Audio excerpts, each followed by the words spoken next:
Coba ya dibayangkannya itu kayak anak SMA, masanya nakal-nakalnya, keras kepala, nggak mau diatur, paling bener sedunia. Tinggal bersama seorang bapak-bapak seniman. Wah, Bapak seniman. bapak-bapak seniman. Jadi dia cuma nggak mau pisah lagi rasanya. Tapi dia nggak akan pernah menghalangiku untuk aku ngejar mimpi-mimpiku, apapun itu. Ada beberapa yang berhasil, ada yang enggak, dan aku bertanya-tanya kenapa enggak. Dari situ kan pengen ngulik terus ya. Iya. Dan kalau di Instagram sendiri kan nggak malu gitu.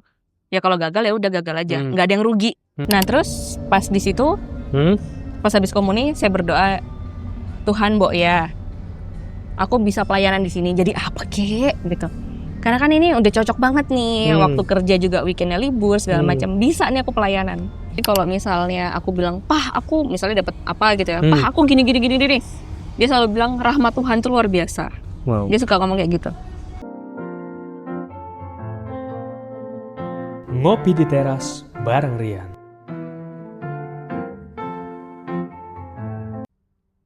Oke, 1, 2, 3. Ya, selamat datang kembali di Ngopi di Teras bareng Rian. Kali ini saya bareng dengan Ruth Helga. Panggilnya apa nih? Helga. Helga aja, oke. Berarti kita ngobrol-ngobrol bareng Helga. Jadi Helga ini sempat FYP. Jadi dari istri juga kan, dia istri cari, terus ketemu Helga ini konten-kontennya tentang bokapnya, tentang papanya ya. Jadi papanya tuh nyentrik dan beda sama papa-papa pada umumnya. Sering dikontenin chat-chatnya, terus omongan-omongannya yang nyeleneh ya kadang-kadang. Kok sama anak bisa apa ya? Istilahnya apa tuh? Sesantai itu ya? Iya, mungkin santai ya. Itu awal mulanya gimana sih kok kamu bisa ngonten sama papa gitu? Kamu kontenin gitu. Kenapa kok ada pikiran ngontenin papa itu? Sebenarnya kan papa tuh dari dulu tuh yang kayak gitu. Memang menurut teman-teman kalau misalnya aku cerita tuh memang aneh gitu loh. Aneh. Iya kayak kok bokap lo gitu sih kayak gitu loh. Banyak yang hah tapi lucu sih kadang-kadang suka kayak gitu. Nah pada suatu ketika kayak iseng aja. Emang bener ya kalau papa yang kayak gini tuh aneh atau nyentrik atau apa. Iseng aku bikinin konten. Aku upload di Instagram. Yang tujuan awalnya itu cuma validasi teman-teman yang ada di Instagram aja. Bener nggak sih gitu? Iya, cuma teman-teman Followermu Instagram itu followers. Ya, itu kan nggak terlalu deket ya. Iya. Yang kayak ya udah kita asal follow aja gitu. Tapi ternyata setelah di-share di situ banyak yang ngerasa, iya nih ajaran ini aneh nih atau ini lain nih dari yang lain. Justru dari situ kayak berarti bener ya. Nggak kayak bapak-bapak pada umumnya gitu. Cuma kan nggak pernah sadar aja. Konten pertama apa sih waktu itu, Helga? Konten pertama itu papa agak lain apa papa unik apa aneh gitu. Papa agak lain. Iya. Oh, waktu itu agak lain masih film agak lain. Oh, iya. Kayak film ya, bukan ya? Ya bukan film, cuman kan agak lain emang agak lain ya. Iya, memang. Konten gimana sih waktu itu, ingat nggak? Ingat. Jadi papa itu punya banyak banyak pelajaran atau cara mendidik yang aneh kayak gitu. Filosofi gitu kali ya. Mungkin ya. Nggak tahu atau emang ya nyeleneh aja. Ya karena dia pengen gitu aja. Nggak ada alasan khusus kenapa begini. Ya memang itu dirinya dia. Iya. Dan itu kamu tuh berapa bersaudara sih? Aku berdua. Aku bungsu. Kamu bungsu. Papa kenapa namanya mulai tinggal sama papa deket itu kapan? Sejak kapan? Nah, jadi sebenarnya mama sama papa tuh pisah. Asik. Pisahnya tuh udah lama. Aku kelas 3 SD apa 4 gitu. Sekitaran itulah. Jadi sekitar 22-an tahun yang lalu lah. Nah, terus selama sepanjang itu aku tinggal sama mama. Sama mama terus dari lahir ya pasti sama mama ya. Yeah. Sama papa, terus papa sama mama berpisah, terus aku sama mama terus sampai akhirnya SMA memutuskan untuk tinggal sama papa. SMA kelas 1 semester 2. 1 semester 2 berarti pindah sekolah dong. Pindah sekolah di pertengahan semester. Agak nggak enak juga ya. Itu nggak enak banget. Dan dari kota besar waktu itu dari Bekasi lah. Balik lagi ke Malang. Itu kayak ini agak sulit tapi ya let's see lah kayak gitu. Kan kalau kamu pindahnya dari Bekasi tuh termasuk yang ya bahasanya kan ya Jakartaan, Indonesia gitu, terus pindah ke Malang yang istilahnya bahasa Jawa, basicnya Ya. kebanyakan. Itu kendalamu awal pasti itu ya, apalagi udah SMA ya, kamu nggak terbiasa menggunakan bahasa Jawa. Terbiasa untungnya. Terbiasa, Soalnya kan karena di dari rumah juga lahir itu kan di Malang di memang. Malang. Terus pindah ke Jakarta tuh SD lah, SD sampai SMP. Oh, berarti masih bisa menyesuaikan lah ya. Masih bisa, cuma kadang ngomongnya masih gue lu. Jadi switch-nya tuh Susah ya? kayak gitu. Akhirnya tinggal sama papa pertama kali Iya. SMA. Berduaan. Dan itu karena cukup lama berpisah dengan papa, terus tinggal bareng lagi gimana tuh? Katanya tadi di off the record sempat bilang Wah, boom gitu. boom. Coba ya dibayangkannya itu kayak anak SMA, masanya nakal-nakalnya, keras kepala, nggak mau diatur, paling bener sedunia. Rebel. Tinggal bersama seorang bapak-bapak seniman. Wah, bapak seniman. bapak seniman. Jadi itu horor lah. Horor Gitu. Rasanya kayak mati gua. Ini siapa? Dan di awal waktu aku pindah, papa bilang, "Dek, aku nggak kenal kamu, kamu nggak kenal aku." Ada kata-kata itu. Dan aku juga mengamini kayak, ya betul. Jadi kita harus sama-sama saling menghargai supaya kita tuh bisa tinggal bareng dengan baik-baik saja. Intinya kayak gitu. Oh, oke.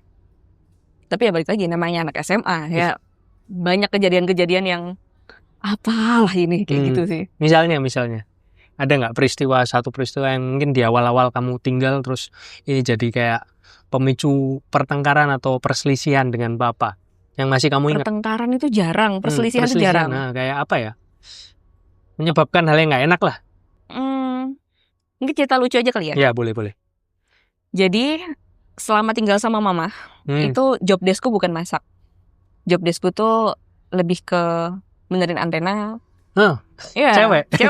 Benerin antena, harus bisa naik motor, yang kayak gitu-gitu loh. Terus nguras kamar mandi, ada cacing nggak boleh takutin, kayak gitu-gitu.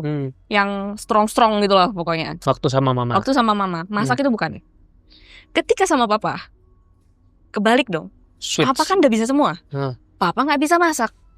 Berarti aku harus masak dong. Aku masak, dan papa punya satu peraturan. Dia tahu anaknya nggak bisa masak, tapi dia bilang peraturannya adalah makanan di rumah harus habis. Enak nggak enak harus habis. Itu caranya dia untuk mencintaiku tuh kayak gitu. Yang setelah aku pahami agak lama gitu ya. Gitu ya cara cinta gitu. Kalau nggak enak, ya nanti akan dimasak lagi sama papa. Ditambahin apa kek biar nggak parah gitu. Dan pada suatu ketika bapakku kuracuni. Enggak. Lebih tepatnya aku masak. Aku nggak tahu masak apa, sampai sekarang juga aku nggak inget. Dan kami keracunan bareng. Bener-bener keracunan bareng. Jadi pertanyaan kita tuh suka kayak, "Pah, sakit perut nggak hari ini? Pah, perut aman nggak hari ini?" Karena kalau perutku nggak aman, berarti emang kita keracunan sesuatu. Dan di hari itu kami berdua keracunan. Terus kita ke dokter berdua itu harus sampai nelpon orang supaya jemput kita. Nelpon saudara gitu, tolongin banget, kita udah nggak kuat. Karena itu udah sakit banget. Muntah-muntah gitu. Muntah-muntah segala macam, udah pucat, udah nggak bisa bangun dari kasur. Tapi berdua-dua gitu, kayak aku nggak bisa nolong kayak gitu. Itu tuh lucu juga ya. Sekarat itu cuma berdua. Gara-gara cinta. Iya, gara-gara cinta gitu. Kayak gara-gara ya pokoknya harus habis. Dan padahal nggak tahu itu apa. Makanannya nggak jelas tuh dihabisin. Iya. Berdua habisin. Jadi kayak, oh ini pengalaman lucu banget ya. Ya nggak mungkin terjadi di keluarga lain nih. Itu juga near death experience loh, jangan main-main. Iya. Lucu tapi bisa merenggut nyawa loh. Bener. Kalau nggak ditolong waktu itu, setelah ditolong terus jadi kalian ke IGD bareng itu. Ya puji Tuhan ke dokter bareng. Diketawain juga yang kayak ngapain sih kayak gitu loh. Iya juga sih. Ya, akhirnya belajar masak. Dan sekarang bisa masak dong. Nggak jago tapi bisa. Yang penting bisa nggak ngeracunin lagi. Iya. Penting tuh. Terus kalau dari mulai SMA itu kan belum konten ya? Belum. Terus tinggal sama papa 2,5 tahun. Hal-hal yang paling diingat lainnya selain itu, yang mungkin bener-bener apa ya, berbekas ya. Selama 2,5 tahun itu ya. Yang bikin kamu tadi bilang kayaknya 2,5 tahun ini nggak akan mau aku ulangin. Iya. memahami orang yang istilahnya dari nol tuh sulit banget. Apalagi ya ada sisi nyentriknya ya. Iya. Itu sulit sekali. Jadi di situ kita berantem, tapi aku nggak pernah ingat berantemnya apa. Yang kayak gitu-gitu. Terus berantem yang parah iya, nangis iya, segala macam iya. Tapi kalau dipikir lagi, kalau diulang, aku mungkin nggak akan sanggup. Nggak akan sanggup untuk nangis lagi atau marah-marah lagi atau emosi lagi sama papa. Tapi kalau itu nggak terjadi, mungkin konten yang kemarin nggak akan ada. Mungkin kita sekarang cintanya nggak sebesar ini. Mungkin ya kita akan tetap jadi aku asing kamu asing. Wow. Jadi itu kayak 2,5 tahun yang kalau diulang lagi aku nggak mau, tapi itu dia yang harus membentukmu. terjadi. Iya. Tapi itu 2,5 tahun yang membentukmu benar-benar, yang membuat cintamu ke papa juga besar, yang membuat cinta papamu ke kamu jadi besar juga. Di situ kalian dibentuk. Ya mungkin kayak ibaratnya kayak 2,5 tahun itu pembakaran keramik. Iya, bisa. Kalau keramik itu nanti dibakar lagi dengan suhu yang sama ketika sudah jadi, dia bentuknya nggak akan indah kayak sekarang, betul kan? Bener. Iya kan? Ya Bener. mungkin bakalan seperti itu, makanya kamu nggak mau mengulangnya. Iya. Tapi itu membuat kamu dan papamu jadi indah sampai sekarang. Betul. Hubungan kalian juga jadi indah banget. Dan itu harus terjadi. Dan itu harus terjadi. Kalau nggak, lunak kalian. Betul. Nggak bisa jadi indah, nggak bisa jadi solid, dan kayak gitu. Terus setelah itu kamu kuliah juga udah mulai berpisah sama papa lagi ya? Iya. Dan aku baru tahu kemarin kalau ternyata papa sangat sedih karena aku mau kuliah di sini. Enggak, aman. Nggak belang apa-apa. Ya? Enggak, kamu kepanasan nggak? Enggak. Tapi belang. Nggak apa-apa. Maksudnya kalau kamu kepanasan switch. Oh, aman. Oh ya. Gimana tadi? Aku baru tahu belakangan kalau ternyata papa itu sedih sekali waktu aku mau kuliah di Tangerang. Jadi memang itu impianmu, kuliah di Tangerang itu? Iya. Dan tepatnya juga mama minta supaya nggak terlalu jauh dari mama. Kayak Bekasi dan Malang tuh terlalu jauh lah. Ya. Terus minta di lebih dekat dengan mama, kamu kuliah di Tangerang. Iya, akhirnya aku cari-cari kampus yang seenggaknya mendukung cita-citaku. Waktu itu aku cita-citanya jadi jurnalis ya. Terus aku cari-cari dapat beasiswa, ya udah akhirnya aku di UMN. Di UMN. Terus papa gimana sih? Kamu baru tahunya baru-baru ini? Baru-baru ini. Baru sekitar 2 minggu lalu. 2 minggu lalu? Wah, fresh banget. Gimana tuh? Dia cuma nggak mau pisah lagi rasanya. Tapi dia nggak akan pernah menghalangiku untuk aku ngejar mimpi-mimpiku, apapun itu. Jadi ya, dia yang ngalah lah istilahnya. Jadi waktu melepasmu, waktu kamu SMA mau ke kuliah itu sebenarnya dengan berat hati. Iya. Tapi saat itu kamu nggak tahu? Nggak tahu.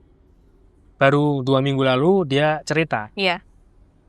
Cerita langsung atau via telepon atau langsung? WA? Waktu kamu ke Malang ya? Waktu papa kesini. Oh, papa kesini. Papa kemarin sempat kesini. Terus Gimana dia bilang, Dek, aku nggak pernah ngomong ini sama kamu. Tapi sebenarnya aku sedih banget ketika kamu harus kuliah di Jakarta. Sebenarnya aku sudah bisa menebak, tapi karena nggak diomongkan ya nggak aku omongkan juga gitu kan. Terus aku bilang, iya. Ya gitu dong. Iya.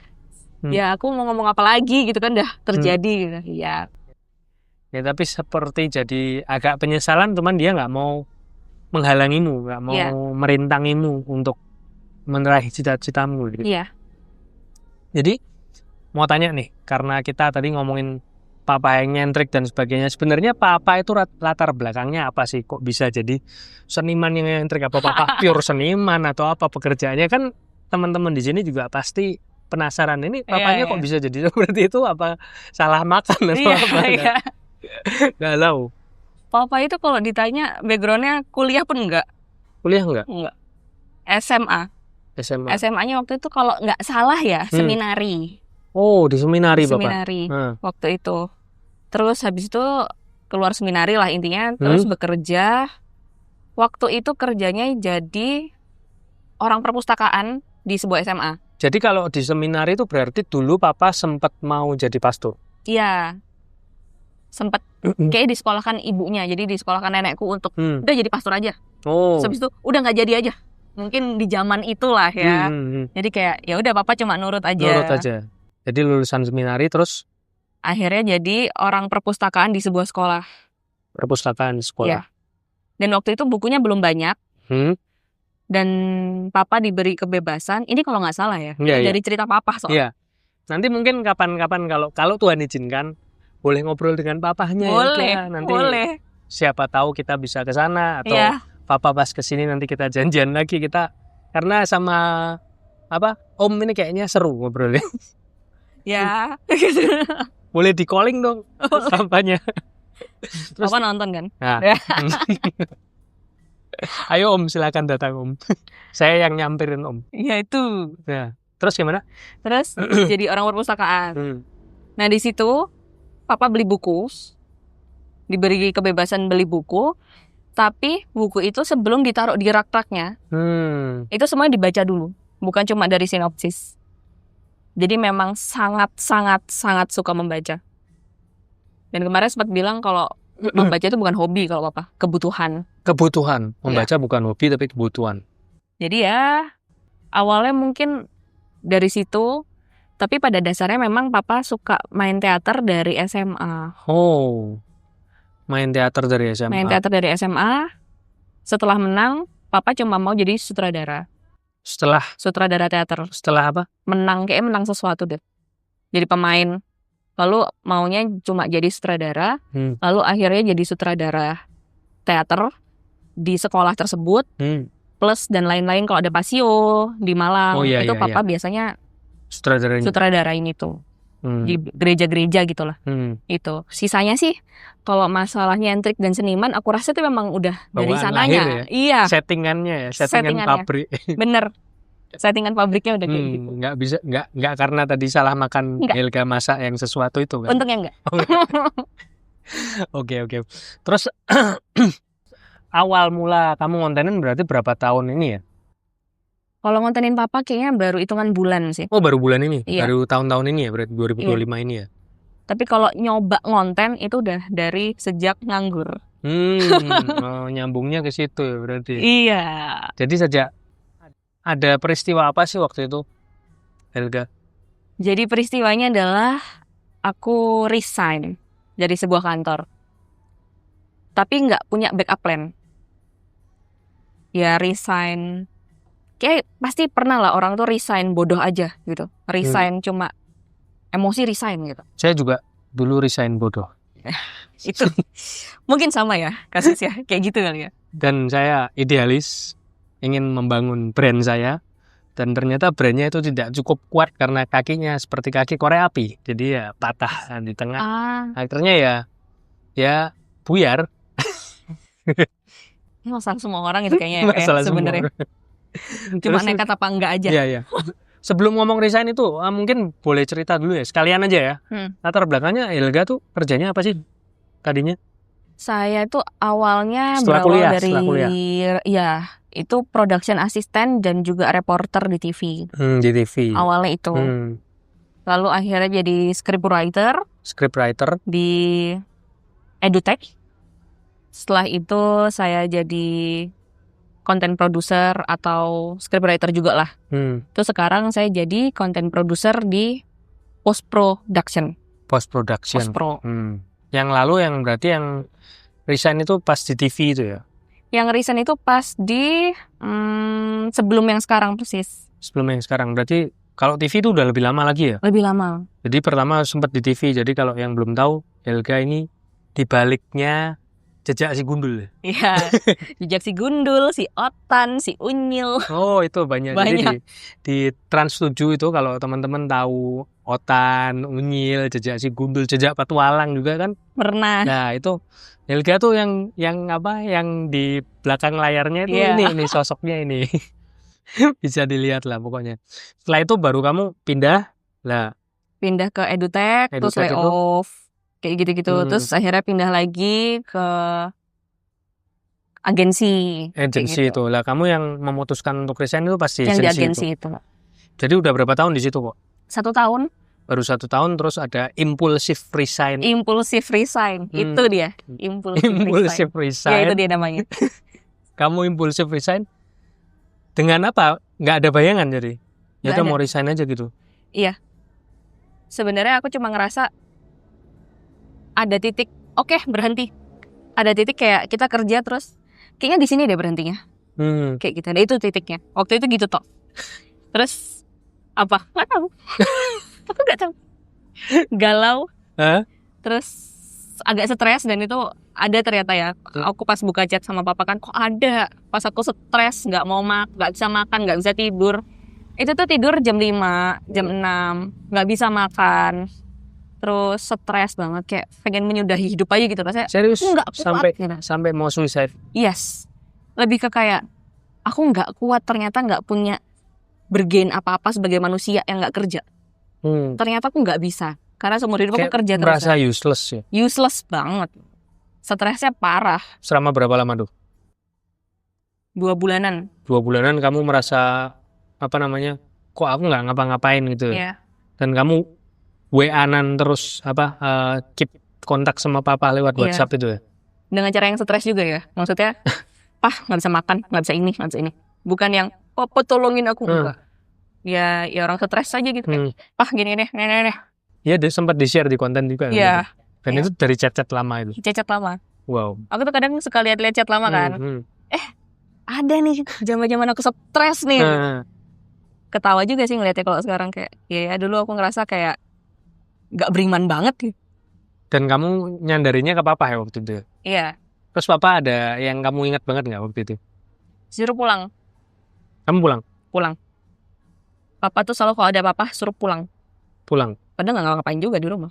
Bukan artinya akan dielus-elus, sabar anakku, enggak juga. Sama aja, dibiarin loh. Dibiarin aja, tapi ya ada di rumah. Gitu.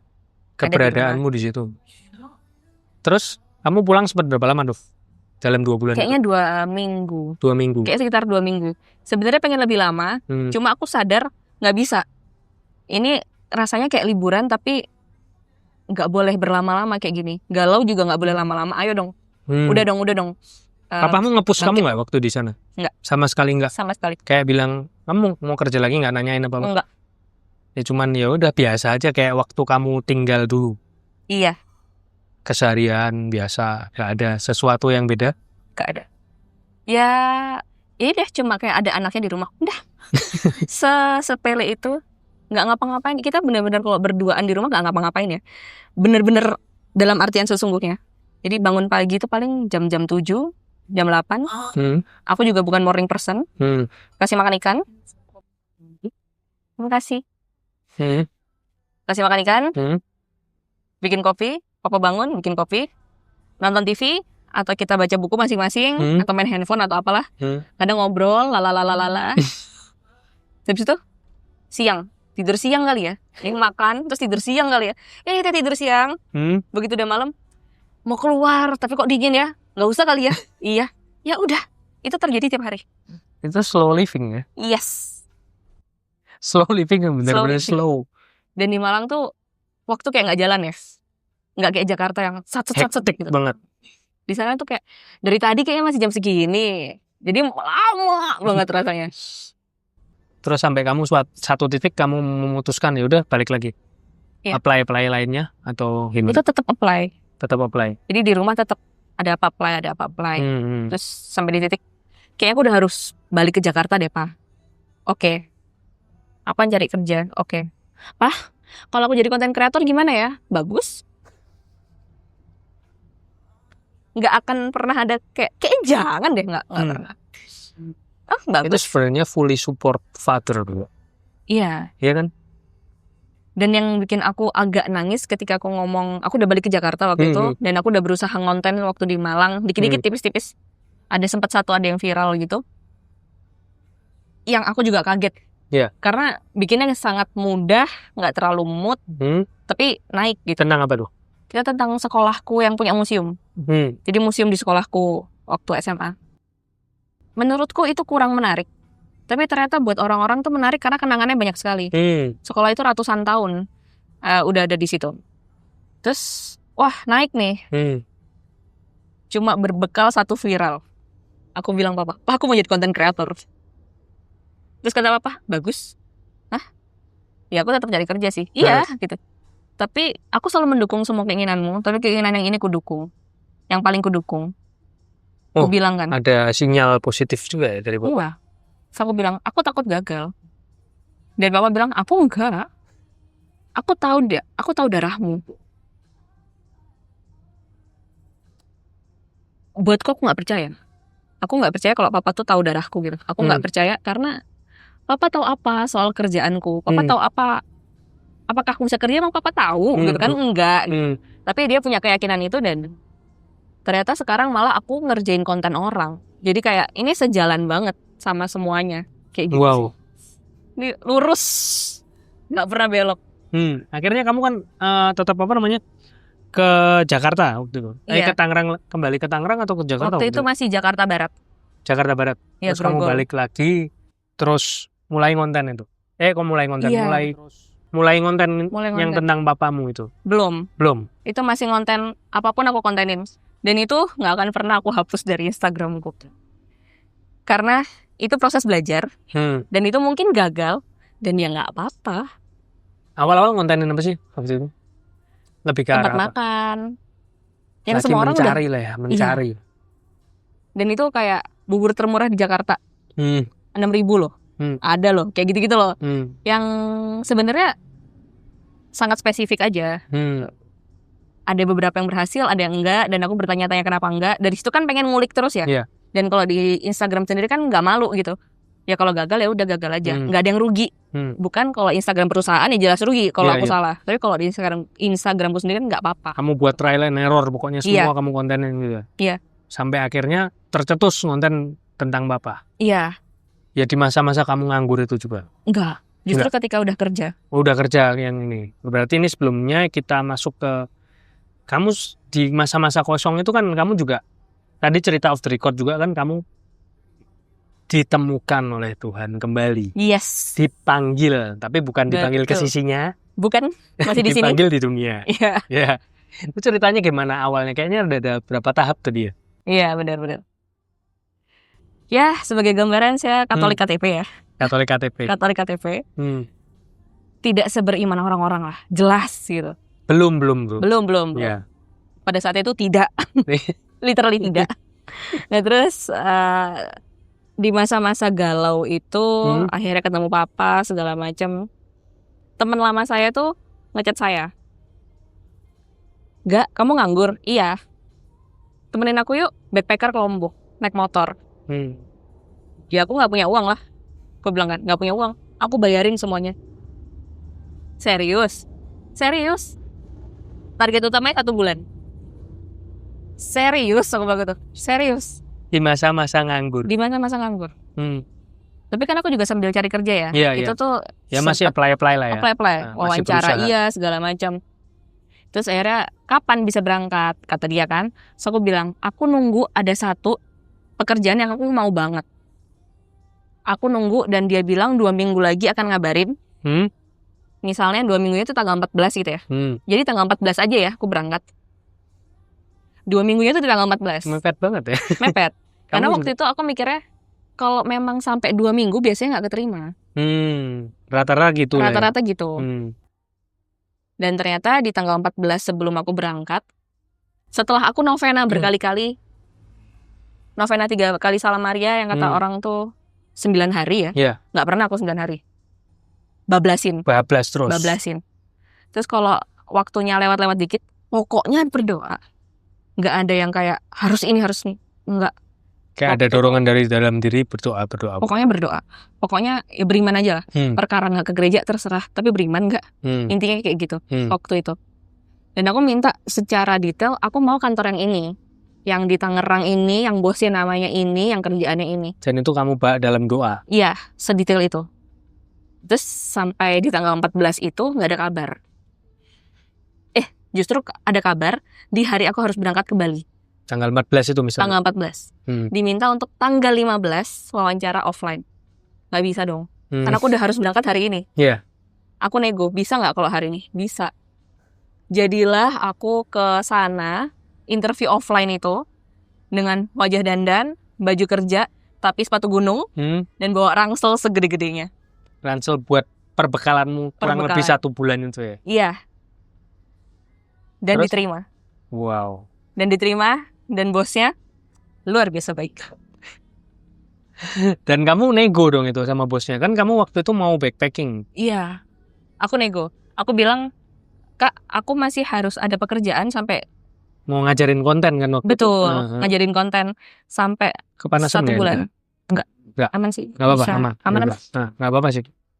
Nah terus gimana? Terus Mau ngajarin katanya, konten 1 bulan. iya, ngajarin temanku konten 1 bulan ke Bali Lombok. Terus bosku bilang, ya nggak apa-apa. Wow. Ya lakukan aja dulu semua tanggung jawabmu.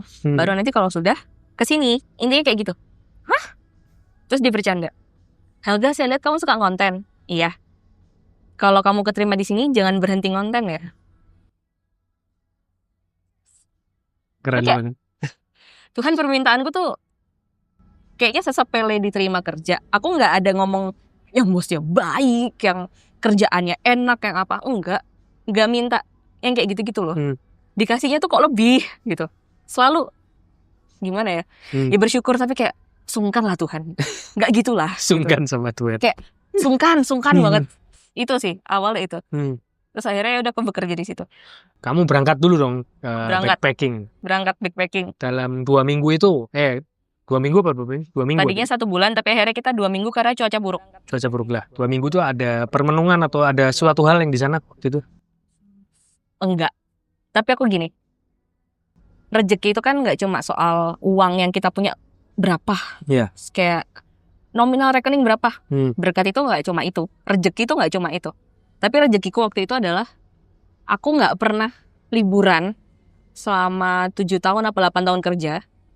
Oke, fine jalan-jalan keluar kota, tapi kan itu kerja. Beda Tapi yang beda ini rasanya kerja. liburan. Iya, Iya. betul. Ngajarin temen konten, temen sahabat dari SMA loh gitu. Kayak ini rasanya nggak kayak kerja. Dan aku ngerasa kayak liburku selama ini dibayar kontan 2 minggu full dibayarin. Sampai tiket berangkat, tiket pulang semua. Iya. Semua. Gila. Aku cuma ngeluarin waktu itu 1 juta. Itu 1 juta itu pun kayak nggak enak dibayarin mulu. Itu dah. Sisanya ya Tuhan. Gitu. Bahkan di saat nganggur aku masih dapat rezeki nih. Nah, Kayak 2 minggu loh. 2 minggu tuh liburan apa? kalau aku nggak Was-was resign nggak bakal bisa kan? Iya. Kayaknya itu udah jalannya Tuhan ya. Iya. Terus akhirnya kamu kerja. Akhirnya aku kerja. Dan di kerjaan itu kamu juga enjoy. Terus kamu ada proses lagi kayaknya. Iya. Proses lagi. Lagi-lagi minta sama Tuhan dan dikasih. Itu. Yang kali ini lebih instan. Lebih instan. Tadi jawabannya lumayan takes time. Kalau ini instan. Gimana tuh ceritanya? Jadi saya gereja di Benteng Gading Serpong. Waktu itu gerejanya masih baru. Bangkunya tuh masih bangku bakso. Kursi Pintunya, plastik. iya kursi plastik. Pintunya tuh masih diplastikin. Salibnya masih kecil banget.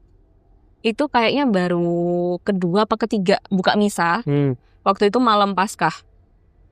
Saya sama teman saya kan. Saya baru dikasih tahu kalau ada lo gereja ini. Oh ya, oke, kita cobalah. Terus saya lihat, wah gerejanya masih baru nih. Saya yang nggak pernah sama sekali pelayanan dimanapun karena saya selalu pindah-pindah tempat, pindah-pindah rumah, sampai pindah-pindah lingkungan dan segala macam lah. Sampai saya nyerah sendiri untuk pelayanan. Di hari itu saya bilang, pokoknya, saya bilang sama teman saya, pokoknya gue harus pelayanan di sini. Tapi jadi apa ya? Teman saya cuma ketawa-tawa kayak ambis banget loh gitu. Ya gitu kan. Lalu saya di misa ya saya nyanyi seperti biasa. Samping saya tuh ada om-om dan dia juga nyanyi, suaranya bagus. Tapi kayaknya dia tuh nyanyinya nggak suara sopran, nggak kayak umat pada umumnya gitu kan. Jadi dia antara tenor atau bass lah. Nah saya tetap pada sopran. Ya kita nyanyi beriringan ya kayak biasa orang ke gereja. Terus setelah komuni saya berdoa, di doa setelah komuni saya bilang sama Tuhan, Mbok ya, ini kan gerejamu ini kan masih baru ya. Kayaknya bisa deh aku pelayanan di sini dengan pekerjaan juga yang sekarang bisa nih buat pelayanan gitu kan, weekend libur nih gitu. Nah terus pas di situ, pas habis komuni saya berdoa, Tuhan Mbok ya, aku bisa pelayanan di sini. Jadi apa kek gitu? Karena kan ini udah cocok banget nih, waktu kerja juga weekendnya libur segala macam, bisa nih aku pelayanan. Pikiranku awalnya jadi lektor-lektris. Tapi karena ya, itu kebisaanmu. kebisaanku, karena aku pernah jadi voice talent buat berita di waktu kerja di TV itu kan. Nah terus selesai, amin, aku duduk, sebelahku ngajak ngobrol. Omnya tadi? Om yang tadi. Dia bilang, suaranya bagus. Oh iya makasih om. Ya udah gitu kan, saya sopan aja, basa-basi. Terus dia nanya, kamu pernah ikut kur? Enggak. Kamu memang paroki sini? Bukan. Gue bilang kan, saya paroki Kampung Sawah Bekasi. Oh, kenal Romo Tanto? Tahu. Berarti pernah ikut kurnya Romo Tanto? Enggak. Lagi-lagi gitu kan, kayak enggak. Terus dia diem. Terus dia nanya, bisa baca not balok? Enggak. Not angka? Bisa. Gue bilang gitu, tapi udah lama enggak sih gitu. Oh, mau ikut kur nggak? Aku kaget di situ. Wih, baru amin nih, baru mingkem gitu kayak. Terus aku bilang kan, mau.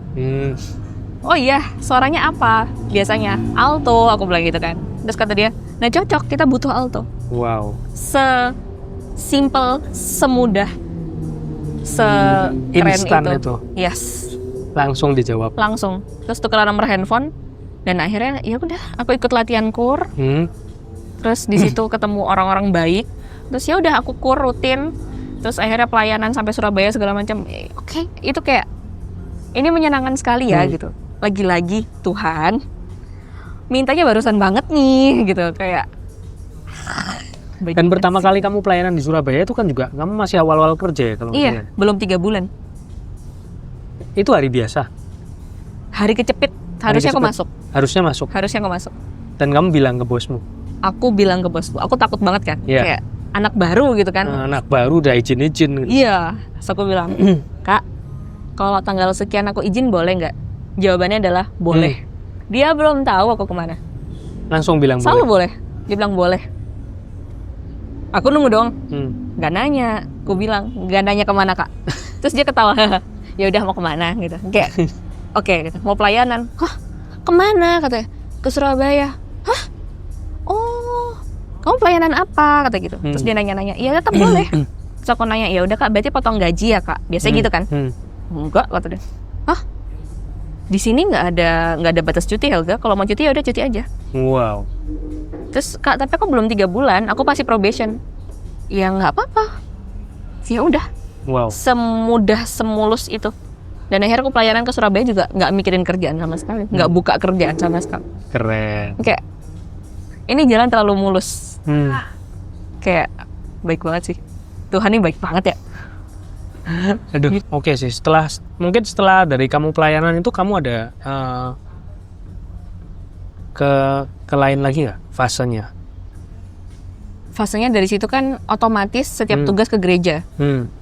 Dan itu membiasakan diri lagi untuk setiap minggu ke gereja. Jadi rutin ke gereja Jadi lagi rutin. Sejak itu. Iya. Jadi sebelumnya tadinya dari Katolik KTP ya. KTP. Awalnya. Karena pindah-pindah jadi ya nggak terlalu pengen, terus karena fasenya jadi kehilangan resign yang tadi impulsif resign itu. Iya. Terus akhirnya butuh pekerjaan lagi, jadi beriman lagi, melekat lagi ke novena, ke Tuhan dan sebagainya. Terus diberikan Tuhan, makin yakin lagi, minta lagi untuk kayak ada dorongan ya untuk melayani. Mungkin itu sebagai bentuk ucapan terima kasihmu ya karena udah dapat pekerjaan, dapat liburan. Terus kamu kayak waktu di gereja ada dorongan nih, kayak mau makasih ke Tuhan dengan melayani di gereja mungkin ya? Iya. Mungkin kayak ada dorongan itu karena itu juga ya? Iya, aku mungkin kalau dibilang pengen melayani gitu, mungkin enggak. Tapi aku pengen deket dong. Pengen deket? Iya, kayak rasanya ini tuh udah dikasih banyak. Aku pengen deket dong. Karena kamu sungkan gitu tadi. Terus ya udah, Tuhan aku mau deket. Iya. Pengen deket sama yang ngasih terusin loh. Karena begitu baiknya jadi kamu, ya ampun ngapain aku nggak deket sama dia. Iya. Wow, keren. Rasanya kayak pengen kenalan. Kayak orang baik ketemu baik, pengen kenalan kan. Itu rasanya kayak gitu. Terus gimana ya caranya kayak gitu? Kalau sampai sekarang kamu masih sering kontak dengan papamu juga kan? Masih. Kamu cerita nggak soal ini? Cerita waktu itu. Respon papamu gimana? Ketawa. Dia selalu ketawa. Bagus. Itu selalu. Nggak ada kata-kata lain selain itu. Kita juga memahami Tuhan, iman, dan gereja dengan cara yang berbeda. Aku sepakat sama dia sepakat sama aku, dan ya udah. Dan nggak ada judgement. Nggak ada. Wow, keren ya. Dia nggak pernah ngejudge aku apapun. pernah nggak kamu kayak sejak kayak kamu menemukan dirimu dalam Tuhan ya, aku bilang bisa menemukan dirimu dalam Tuhan karena kamu ditemukan kembali sama Tuhan, terus kamu sharing ke papamu soal kondisi imanmu saat ini, pernah nggak? Jarang yang sampai mendalam dan detail gitu sih. Tapi kalau misalnya aku bilang, "Pah, aku misalnya dapat apa gitu ya. Pah, aku gini. Dia selalu bilang rahmat Tuhan itu luar biasa. Wow. Dia suka ngomong kayak gitu. Terus tapi kadang juga masih papa yang nyentrik ya. Kalau aku bilang puji Tuhan, jawabannya puji bukan Tuhan. Puji tetanggaku dan bukan Tuhan. Kayak guyonan bapak-bapak kayaknya. Banget. Terus kayak ya. Sering nggak sih jengkel dengan jokes bapak-bapak itu waktu WA gitu? Nggak pernah nggak. Pasti jengkel. Pasti. Tapi itu menghibur netizenmu, menghibur followersmu. Teman-temanku waktu itu ya. Waktu aku belum konten tuh teman-temanku soal kayak kalau aku udah dapat kayak gitu aku kirimin ke temanku kan. Lihat nih bapak gua. Kayak apa lagi nih kelakuannya kayak gitu. Dan itu jadi bahan konten ya sekarang kayaknya. Iya. Ternyata banyak orang terhibur kan. Ya, betul. Nah, kamu konten papamu responnya gimana setelah papamu viral kan itu? Iya. Gimana tuh responnya? Apa papamu juga pengen jadi konten kreator setelah ini? Itu menariknya. Ya. Jadi gimana sejak tuh? kita punya masalah keluarga itu, kita semua menutup diri kecuali aku. Karena kan muka aku berubah ya. Jadi nggak malu. Ya nama aku tetap sama tapi muka aku berubah. Jadi aku ya udah gitu loh. Kayak ya aku santai aja menghadapi hidup ini. Tapi nggak dengan papaku. Papaku hidup menyendiri, menutup segala macam. Terus ketika aku bikin itu, papa bilang, "Oke." Aku selalu minta persetujuan lah ya. Selalu. Karena itu mesti konsensual dengan papamu juga kan. Nggak mungkin kan kamu konten sebelumnya kamu pasti ngomong ke papanya, ini mau di-share. Iya, dan itu udah bentuk jadi ya. Tapi aku bilang ini masih bisa diedit. Oke nggak nih? Oke, boleh kayak gitu-gitu. ACC dulu. Nggak pernah nggak. Terus responnya dia yang selain oke dan bagus itu apa sih? Waktu itu dia bilang agak ragu sebenarnya. Aku menangkap keraguan itu di chatnya, tapi dia nggak bilang ragu. Tapi dia bilang tetap oke. Setelah naik segala macam viral, terus papa bilang, "Dek, aku tuh sebenarnya nggak suka terlalu terbuka, kayak begini. Tapi karena cintaku padamu dan aku tahu kamu ingin mencoba itu, aku oke." Wow. Dia bilang kayak gitu. Oke. Jadi ini mau dilanjutin apa enggak? Ya kan? Aku lanjutin. Terus akhirnya baik sekali.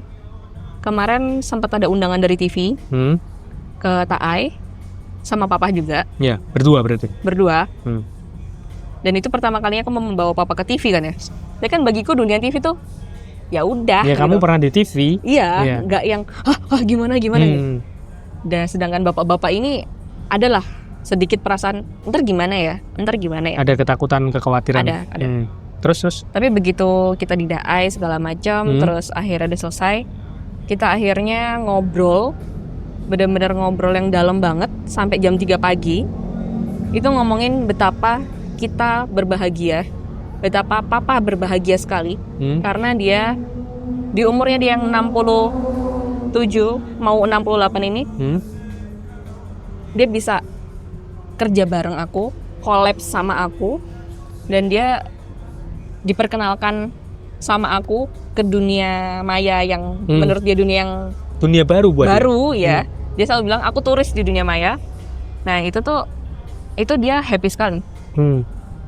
Dia merasa bahwa Ruth Helga ini bisa membuat papanya menjadi kembali ke masa-masanya dia dulu gitu. Kayak ada spark of joy dari papamu yang keluar lagi setelah kamu ajak ini ya ternyata. Dan setelah dari DA itu ada masuk ke lainnya nggak? Paling ada wawancara Kompas, terus ada yang ngajakin bikin buku juga kayak gitu-gitu. Sudah direalisasi? Sedang OTW. Ya. Semoga lekas jadi nanti bisa di-share. Amin. Tapi kalau papa sendiri dengan filosofinya, dengan ideologinya yang semakin diwartakan ya istilahnya, kayak di-share lebih luas, itu papa otomatis kan juga tadi ternyata kan juga seneng juga ya. Iya. Pernah nggak ada ngobrol dengan papamu, dengan followermu mungkin atau temenmu? itu dia. Ternyata ketika ketemu langsung sama orang baru, papa itu introvert parah. Wah. Parah. Kaget aku juga. Weh, kamu baru tahu sisi introvert papamu setelah iya. Baru-baru ini. Iya. Kan selama ini kan aku ikut papa kerja kan. Iya. Selama ini ya. Jadi ya harus ekstrovert lah. Iya. Maksudnya ya harus ekstrovert lah. Kalau kerja mau gimana gitu. Tapi ketika memang personal gitu ya bersama teman, wah dia sulit untuk mencairkannya, itu agak sulit. Ternyata. Jadi kalau dulu kan kamu yang ditarik ke dunianya papa. Iya. Kalau sekarang kan papa kamu tarik ke duniamu. Iya. Jadi setelah papa kamu tarik ke duniamu, kamu tahu papa ini langsung jadi introvert. Iya. Kalau dulu kamu taunya papa ekstrovert kan, ketika dia di dunianya dia. Iya.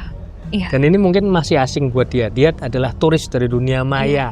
Yang kamu tarik kok jadi gini ya, kayaknya mungkin tadinya di darat terus kamu tarik ke kedalaman air, kok jadi kayak gini. Iya, bener.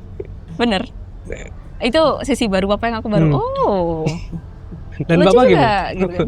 Kamu lihatnya lucu dong jadinya. Iya, aku kayak Oke, berarti aku gimana nih nyairinnya? Ada perasaan kayak gitu. Tapi so far nice sih. Papamu nggak merasa nggak nyaman kan di situ. Jadi dia dan Taai. Gini Kak, masalah rumah apa sih? Rumah yang pisah itu ya, kita semua pisah rumah. Itu pasti kita semua membawa luka masing-masing kan? Betul. Dan setelah kamu sempat pisah rumah berempat ya kalau nggak salah. Iya. Jadi kayak papa di rumah A, kamu di rumah B, mama di rumah C, dan kakakmu di rumah D. Yes, 4 rumah. Ya itu menyisakan luka. Iya. Ternyata dalam artian ternyata aku pikir selama ini nggak menyisakan, tapi setelah coba-coba ngobrol sama psikolog, oh ini luka lo ternyata. Oh iya gitu kan. Terus gimana ya? Yang ke psikolog kamu doang apa? Pertamanya aku, terus akhirnya papa juga. Akhirnya papa juga. Setelah aku bilang aku ke psikolog nih, terus papa bilang kayak ini psikolog tuh nggak kayak gitu. Tahu lah pandangan orang di atas kita soal psikolog itu kan kayak nggak banget gitu. Belakangan direvisi dan dia minta maaf. Sorry ya, aku mau merevisi, ternyata psikolog itu baik untuk bla bla bla bla. Oh nice, thank you. Dan dari situ, dan setelah kita masuk TAI itu,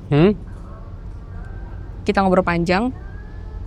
Ternyata kami berdua tanpa sadar, kami tuh udah memaafkan masa lalu. Walaupun nggak seluruhnya, tapi sebagian besar sudah. Udah melepas pengampunan masing-masing. Iya. Dan ternyata bisa ngomong santai soal masa lalu dengan sangat santai yang gak ada beban. Gak ada. Bahkan itu mungkin masa lalu yang tampak gelap kamu omongin dengan ringannya, tanpa ada air mata, tanpa ada hati yang berat. Itu kayaknya kamu ngomong biasa aja ya, kayak ya oke gitu. Iya. Malah udah sampai ke tahap bisa diketawain. Jadi jokes malah. Kita bisa ketawa, gila ya dulu ya, kayak gitu loh. Dan itu baru ketahuan setelah dari TAI dan tidur jam 3 pagi itu. Gara-gara deep talkmu dengan papamu yang sampai jam 3 pagi itu kebuka semua. Puji Tuhan sih, gile. Aku nggak pernah berpikir dari konten sampai healing sih, sama sekali. Dari konten sampai healing, benar-benar. Ya itu konten juga membuatmu berdamai dengan keadaannya. Karena kamu dengan papamu, dengan mamamu kan nggak ada masalah, cuman dengan keadaannya yang bikin kamu masalah kan keadaannya. Itu keren sih. Jadi kayak konten itu kan kamu share, tapi justru kenanya ke kamu dan ke papamu sendiri, ya kan?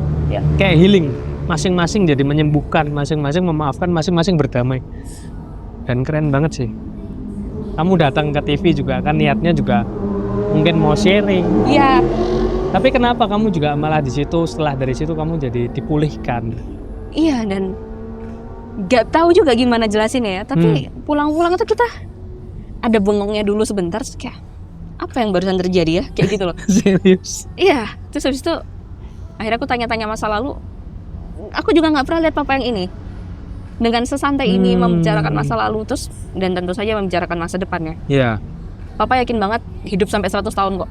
Wow. Dia seyakin itu. Optimis banget. Dia maksudnya sangat suka hidup panjang gitu. Sangat suka hidup.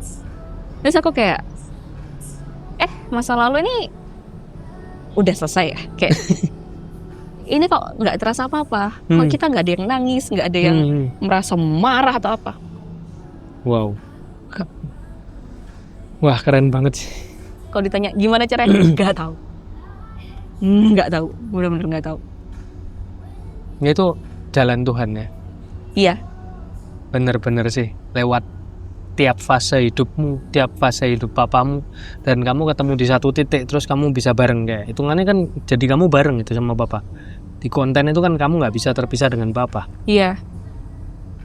Walaupun nanti kalau tayang lihat perbandingan kami berdua kayak langit bumi. Bener-bener, siapa nih? Tapi mukanya mirip. Ya justru kalau mirip itu semakin apa ya? Karakternya sama biasanya. Iya. Dan karena karakternya sama itu, biasanya tumbukannya kenceng. Iya. Iya kan, bener kan? Iya, bener. Biasanya mukanya mirip. Ya Iya. bukan semua ya, cuman biasa muka mirip. Karakter jadi sama. Kalau karakter sama ya kayak kutub magnet itu loh. Iya. Saling tolak menolak. Kalau kata orang Jawa itu kan, kalau weton sama ada artinya, show sama ada artinya. Kita sama dua-duanya. Enggak, Sama dua-duanya. dua-duanya sama. Show-nya sama, wetonnya sama. Itu kayak kalau orang Jawa, wah kombo. Kombo. Kombo. Tapi sekarang justru bersatu. Iya, iya. Dan membuat sesuatu yang berharga bisa di-share ke teman-teman. Terus aku mau tanya satu hal lagi ya. Satu hal terakhir sih. Sekarang kan banyak yang isu fatherless. Dan kamu mungkin hidup di keluarga yang sempat nggak utuh. Jadi kan nggak utuh, nggak perfect, no perfect family, bukan perfect keluarga yang sempurna. Terus kamu juga baru menemukan seorang ayah ketika kamu mulai 2,5 tahun hidup bersama ayahmu. Pas SMA. Ya, kamu ada nggak sih pesan-pesan buat teman-teman di sini yang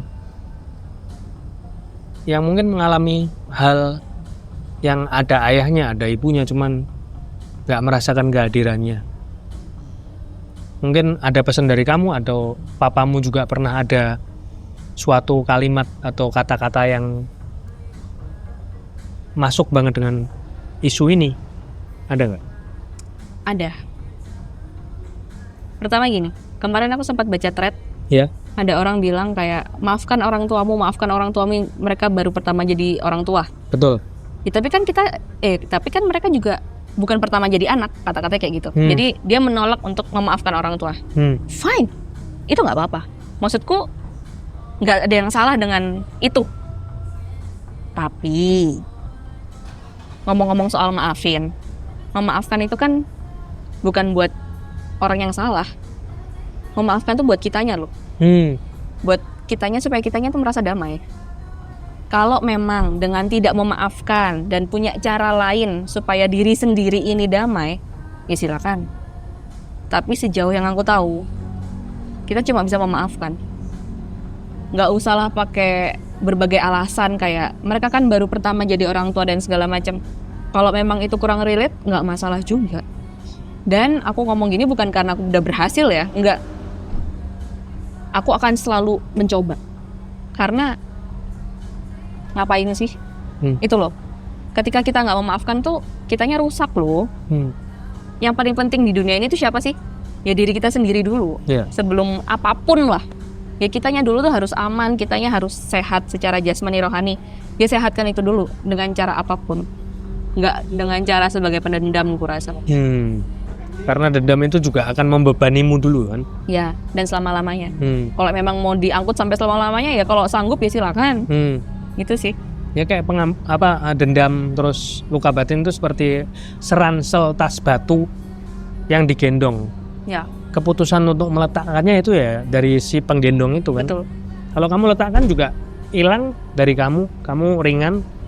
Tapi itu perkara mau diambil siapapun kita kan nggak itu. Yang penting kita sudah meletakkannya. Iya. Wah, masuk banget. Kalau dari papamu sendiri pernah ada omongan soal ini? Dia selalu bilang soal cinta. Soal cinta. Gimana tuh? Aku sepakat juga sih kayak pokoknya anak tuh harus dicintai. Misalnya kayak gitu kan. Dia suka ngomong kayak gitu. Pokoknya ya cinta aja tanya. Orang selalu mikir kayak gampang banget lu ngomong. Ya enggak. Mencintai orang tuh susah. Jadi aku rasa cinta tuh penting. Dan kenapa walaupun dengan banyak luka segala macam kita selalu mencoba untuk mencintai ya karena cinta kita tuh udah gede banget dengan caranya yang apapun lah.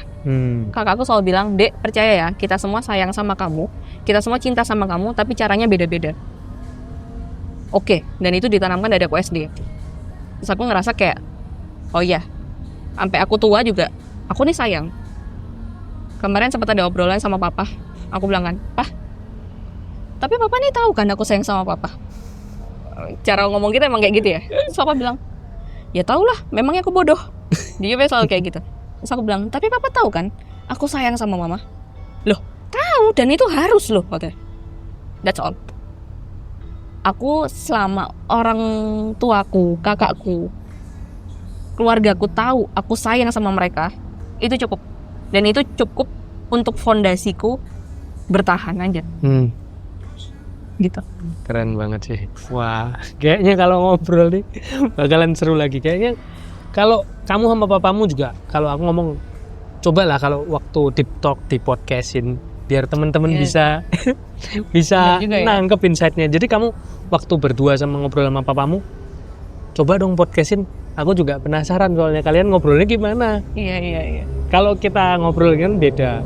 Terus kalau mungkin papamu tak bawa ke sini pasti beda juga. Iya. Karena kan kamu tahu kalau papamu kamu tarik ke duniamu, bener, bakal jadi beda. Cobalah kalau kamu ngobrol sama papamu, kita share di podcast. Kapan lah?